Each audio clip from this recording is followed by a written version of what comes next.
Hey guys, welcome back to another episode of Fish Talks. And for this episode, I actually thought of doing something personal. I was actually listening to Navya Naveli Nanda's podcast that's called What the Hell Navya. And it was so interesting. Like, it was really fun to hear her talk about her personal life and her also like her mother and her grandmother. So anyway, I also thought that I'm gonna share something personal, and this is actually kind of very recent. So, as it says, how I got scammed by a job interview. Hashtag Diwali special. So, basically, what happened was on Saturday, that was, I think, Dhanteras, right? Yeah, so on Friday, I actually got an email from a company stating that I was selected for this and this role, and I had an interview and this and that. I mean, the email seemed very legitimate, and I actually had been applying to a few roles in that company, right? So, but when I looked at the email, although it looked very real, I just felt that it was a fraud email. I just felt it was a gut feeling, to be honest. In my mind, I was like, it looks real, right? But I felt that it was a fraud email, and then I saw it a little late. I think I saw it around 7 or 8 p.m. I don't remember exactly, but then I was thinking about it, and I just felt like fine, I'll go, what's the worst that can happen, and this and that. And I thought that maybe I'm just getting too much into my head and it's probably a real email. And I've actually skipped like one or two interviews before because I felt that the fit was not right, or the place that they were interviewing was very sketchy, and again it looked fraud or whatever. So what happened was, I didn't think about it too much, although I was feeling that it's fraud. I just felt like I'm overthinking, so I'm gonna go. So I had to, and this interview was in Delhi, so I had to go, and my interview timing was like 10 a.m. to 2 p.m. Okay, so I decided that I'll leave around 10 or 11, and so that I'll reach like within an hour. So I got up in the morning and I got ready and I left, and I had decided that I'm gonna go to my friend's place after that, because like we usually meet on Diwali and it had been long since we've met. So I thought that I'll just go to their place and wish them Diwali, and I'll come back by evening. So that was my whole plan. Even while I was in the cab in the morning while I was going to Delhi, I just felt that, I mean, I still felt that it was a fraud email, and I don't know. It was a really strong gut feeling, and I honestly regretted not listening to it. So when I went there, it was actually a marketplace. It was a total marketplace, and due to Diwali, obviously there was so much of rush, and my cab stopped on the main road, and the driver said like I cannot go. It was like a block, so he was like, "See, it'll be very hard to figure out obviously in the cab."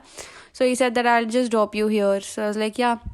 And then I went to some shops and I looked for the address, and I just felt like, who conducts an interview in a marketplace? I mean, it was in a building, and there were actually some offices on top floors, so of some of the buildings. So I felt like maybe this is something that happens, I don't know. Anyway, I went into the building that was there, and there was a man standing outside of the building. So he said, interview ke liye aaye ho? I was like, yeah. He said, like, lift se chale jao. And like I felt so, like I felt like, why did he tell me to go from the left? Like, is there something going on? Am I gonna be trapped or what? Again, I got into my head. I was like, Ishani, just stop it and just go from the left. So I ended up on the third floor, and it looked like a government office. I went there. There were just two guys. One was standing, one was sitting, and the one who was sitting had a bag with him. So the guy who was standing, he just told him that "Aap jao, aapka ho gaya." And then he directed me to a cabin. It was not even a cabin exactly, but there was a sliding door. So as I went in, there was a man sitting there who looked very professional, and in fact acted very professional. They had a bunch of resumes on their table, and like he had a full setup going on. So as I introduced myself, he also introduced himself, and he spoke so professionally, like And then he started the interview. He actually interviewed me. And then at the end of the interview, he said, and he was actually ticking some things off, while he was actually questioning me, he was ticking and crossing some things on my resume, and I didn't know what he was doing, but he was acting, he was just trying hard to act like a professional.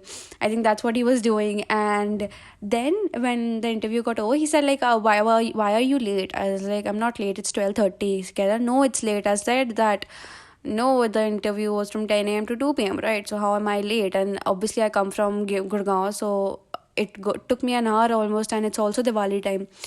So he said, okay, you're selected. This is gonna be your salary, and you're gonna work in a hybrid mode, and this and that, all the details and everything. And then he said, just when he said that you're selected and this is gonna be, I was like, okay, this is totally fraud. This is such a stupid scam. And I was like, okay.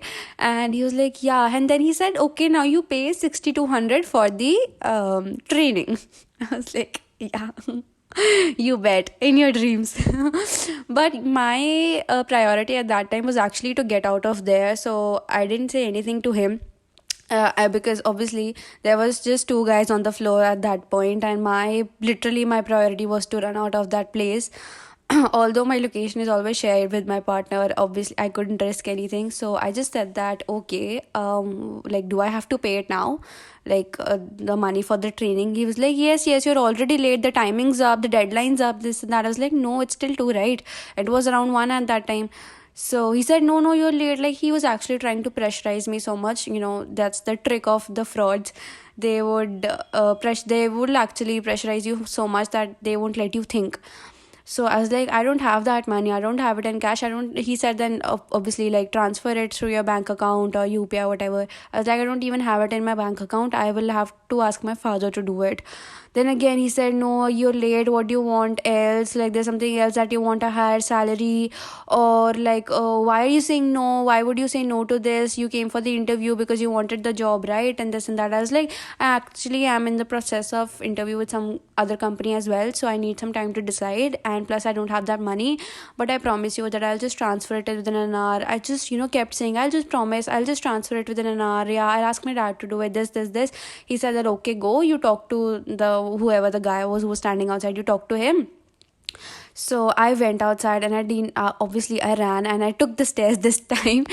But as soon as I crossed like one flight of the stairs, there was this guy standing there on the third floor. He was like, hey Shani, you didn't pay, and what happened? I was like, yeah, my father is waiting downstairs and I have to rush, but I'll pay you, I'll just give you a call. He said, no, come up, I just want to talk for like 5 minutes. I was like, no, my dad is waiting. Obviously my dad was not there and I was alone, and I just rushed, and I was in high heels. I was like, I don't care if I trip or whatever, I just need to get out of this place. And I ran from that building onto the main road, and I laughed so hard. I literally laughed so hard. Like, I was even shocked that why am I laughing? But now I think that it's a part of my coping mechanism. But I literally laughed so hard. I was like, what the hell is this? Oh my god, what the hell was that? I had heard about, these people running a scam, and a lot of there are scams for interviews, and actually people get trapped in those and they just take your money. But I had never ever imagined that even I will go through this. I was like, why, God, why? And I was laughing so hard. But then I took a cab, and I was going to go to my friend's place, of course. So I actually was talking to my partner, and that point I started becoming really frustrated. I mean, that was the second stage of my coping mechanism, getting angry and getting frustrated. I was so irritated, I was so pissed. I just wanted to, I really wanted to hit those people. And I was really very angry, so I told him that I don't feel like going to like my friend's place anymore. Like, I don't want to ruin the mood. My mood is already ruined, and it's Diwali time.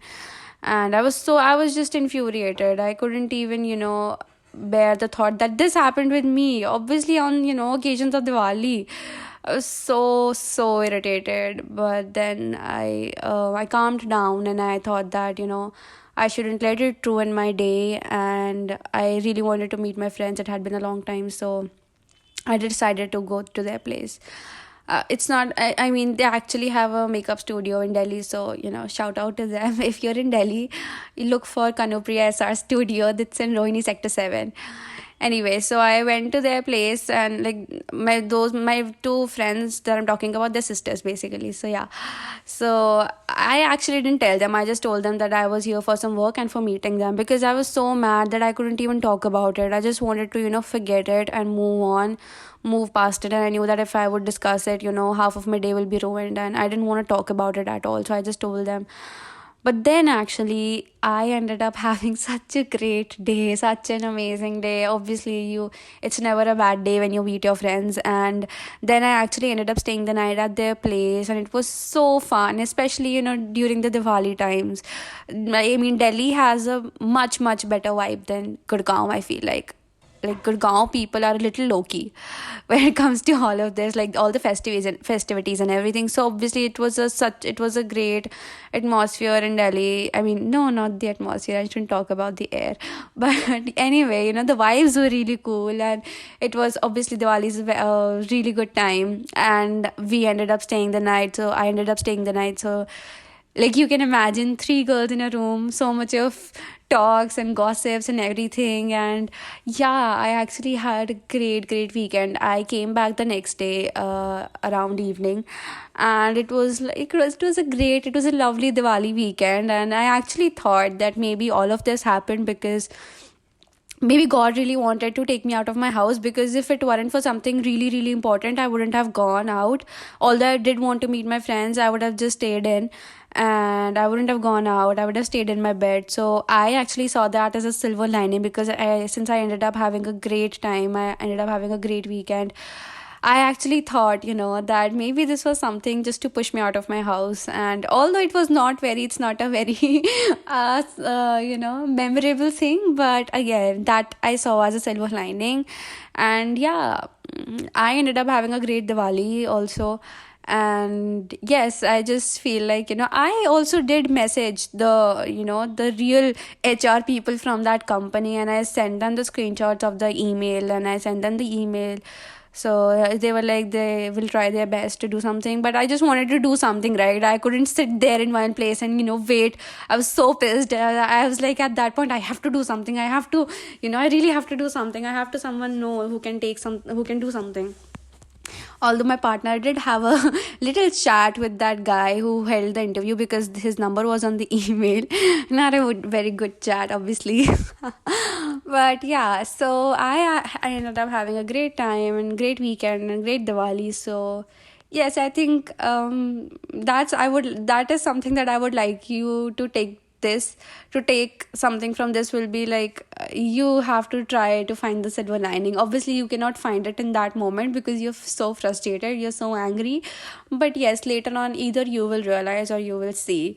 So I saw that as a silver lining, and yeah, that's it. I hope you enjoyed this amazing amazing adventurous experience in my life. And I was just telling about this to my best friend like 2 to 3 days back, and she was like, why do these things happen to you? I was like, when people say live a life you will remember, I'm actually living that. I mean, I will really remember this, and I will tell my, I'll tell my generations about it.